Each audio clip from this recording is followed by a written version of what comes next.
ये 3 दालें करेंगी आपके क्रिएटिनिन को बिल्कुल काबू में। जी हाँ, आपने बिल्कुल सही सुना। आप जानते हैं कि डॉक्टर्स आपको दालें खाने के लिए मना कर रहे हैं। सबसे पहले अपनी KFT रिपोर्ट देखें। क्यों देखें, वीडियो में बताऊंगा, एंड तक देखिएगा।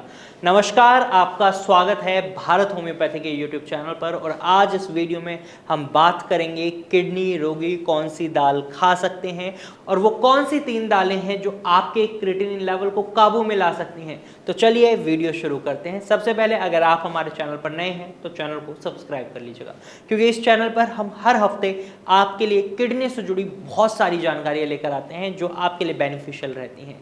तो चलिए वीडियो में आगे बढ़ते हैं और जानते हैं किडनी रोगियों को कौन सी दालें खानी चाहिए।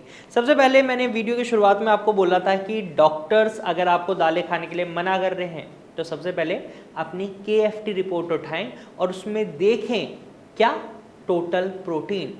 अगर आपके KFT रिपोर्ट्स में टोटल प्रोटीन नॉर्मल रेंज में है या उससे ज़्यादा है तो ऐसे में आपके डॉक्टर आपको बिल्कुल सही एडवाइस कर रहे हैं, आपको दालों की ज़रूरत है ही नहीं, क्योंकि शरीर में प्रोटीन पर्याप्त है। लेकिन अगर आपकी रिपोर्ट्स में टोटल प्रोटीन कम है और डॉक्टर दालें खाने के लिए तब भी मना कर रहे हैं तो यहाँ पर दिक्कत है, क्योंकि यहाँ पर अगर आप दालें नहीं खा रहे या शरीर को प्रोटीन नहीं दे रहे तो किडनी तो खराब हो रही है भाई साहब, उसके साथ साथ आपके शरीर में कोई और कॉम्प्लिकेशन भी आ जाएगी। हो सकता है फ्लूइड रिटेंशन हो जाए, हो सकता है पैरों में पानी भरने लग जाए और हो सकता है शरीर में कई जगह आपको दर्द महसूस हो, जिससे कि आपके शरीर की कॉम्प्लिकेशंस बढ़ सकती हैं।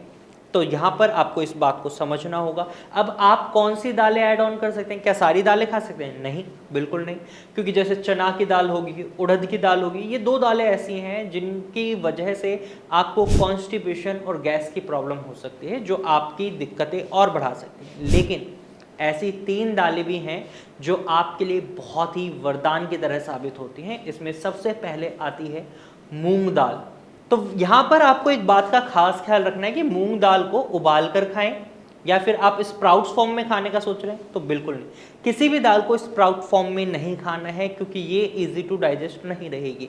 आपको इन्हें उबाल कर खाना है या लीचिंग प्रोसेस के बाद खाएंगे तो और अच्छा है, क्योंकि मसूर दाल जो दूसरी दाल है उसमें पोटेशियम की मात्रा भी थोड़ी ज़्यादा होती है। अगर पोटेशियम लेवल बढ़ गया तो हार्ट रिलेटेड प्रॉब्लम हो जाएंगी, तो उसको आफ्टर लीचिंग प्रोसेस ही खाएं। चलिए बैक टू मूंग दाल। मूंग दाल की बात कर लेते हैं। मूंग दाल आप उबाल कर खाएं और इसमें पानी की मात्रा भी सही रखें। यहाँ पर नमक की मात्रा कम रखनी है, क्योंकि नमक ज़्यादा रखेंगे तो इससे दिक्कत हो सकती है, ब्लड प्रेशर बढ़ सकता है। दूसरी दाल जैसा कि मैंने बताया आपको, मसूर की दाल आप खा सकते हैं। मसूर की दाल में पोटेशियम की मात्रा ज़्यादा रहती है, तो आफ्टर लीचिंग प्रोसेस ही खाएं। लीचिंग प्रोसेस क्या है, इस पर ऑलरेडी वीडियो बना चुका हूँ, लेकिन इन शॉर्ट आपको बता देता हूँ। सपोज आप 1 बाउल मसूर की दाल ले रहे हैं तो 4 बाउल आप पानी उबाल लें और उस उबले हुए पानी में मसूर की दाल को छोड़ दें 1 से 2 घंटे के लिए। आफ्टर दैट उस पानी को आप बाहर कर दें और दाल को आप ले लें, तो जो पोटेशियम एक्सेस मात्रा में था वो बाहर निकल जाता है। फिर आप दाल को पकाकर खा सकते हैं। थर्ड दाल है मोठ दाल।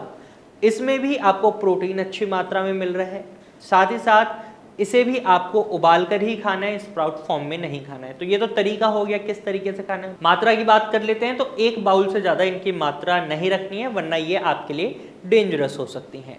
अब इन 3 दालों को आपको खाने के लिए क्यों अलाउ करा जाता है, ये जानना भी बहुत जरूरी है। इनके अंदर आपको मिलती हैं 3 पॉइंट्स। पहला, easy to digest. Second, easy to absorb. Third, easy to excrete, यानी आप जब इन्हें खाते हैं तो ये इजिली डाइजेस्ट हो जाती हैं। सेकंड, ये इजिली ऑब्जॉर्ब हो जाती हैं, यानी जो भी न्यूट्रिएंट्स होते हैं वो आपके शरीर में बहुत इजिली पहुंच जाते हैं। थर्ड, ये इजी टू एक्सक्रीट है, यानी जो भी वेस्ट बन रहा है वो वाया स्टूल आपके शरीर से बाहर निकल रहा है, क्योंकि इनके अंदर फाइबर की मात्रा भी अच्छी है।